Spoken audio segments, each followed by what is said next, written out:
For the past 5 years, the U.S. Small Business Administration has loaned almost $200 billion to American businesses.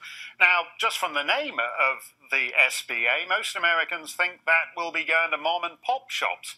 But is that what's actually happening? A new report from Open the Books suggests not. They found the Small Business Administration gave more than $12 billion in loans to Wall Street.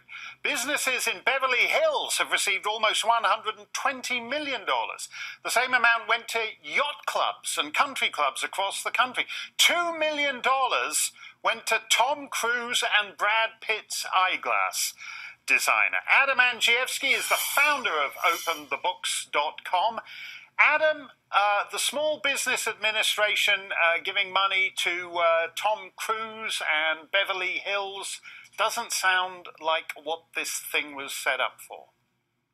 It wasn't set up for that. Actually, Congress charged the SBA to loan to those men and women, those entrepreneurs on Main Street that have good ideas that can't find financing in the private marketplace. But our auditors fact-checked that promise, and here's what we found. We found that over the course of the past 5 years, 40,000 businesses received an SBA loan greater than $1 million. Mark, since 2007, 75,000 businesses have received an SBA loan greater than $1 million, and we mapped all of it. Everybody watching the program here tonight can come to OpenTheBooks.com and surf our interactive map and see the loan recipients over $1 million from the SBA right in their own neighborhoods. It is the basic problem that if you are a genuine small business, you don't have the ear of anyone who matters in Washington.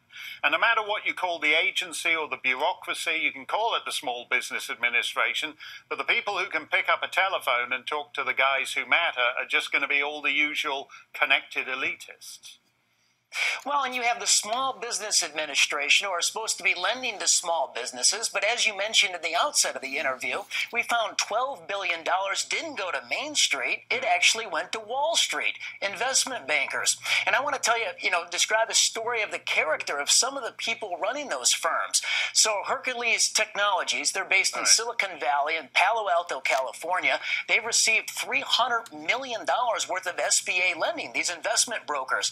They're so successful, they're traded on the NASDAQ with their stock, and their CEO just a couple of months ago was scooped up in the college admissions cheating scandal. He resigned as CEO, but he's still on their board.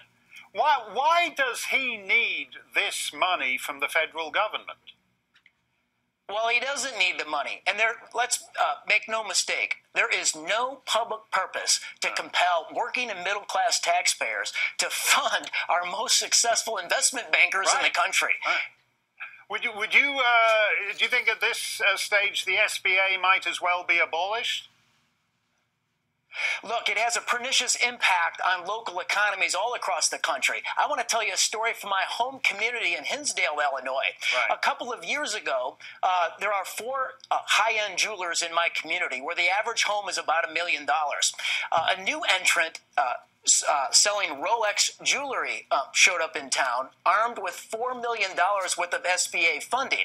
So those multi-generational jewelry businesses in my town that had been in business for 20 and 50 years, all of a sudden their tax dollars were being used against them on their home market. The SBA lending oftentimes unbalances a level playing field. That's absolutely incredible, Adam. Thank you for that. So basically, people are paying in their taxes to have their own businesses destroyed by incomers. Marvelous.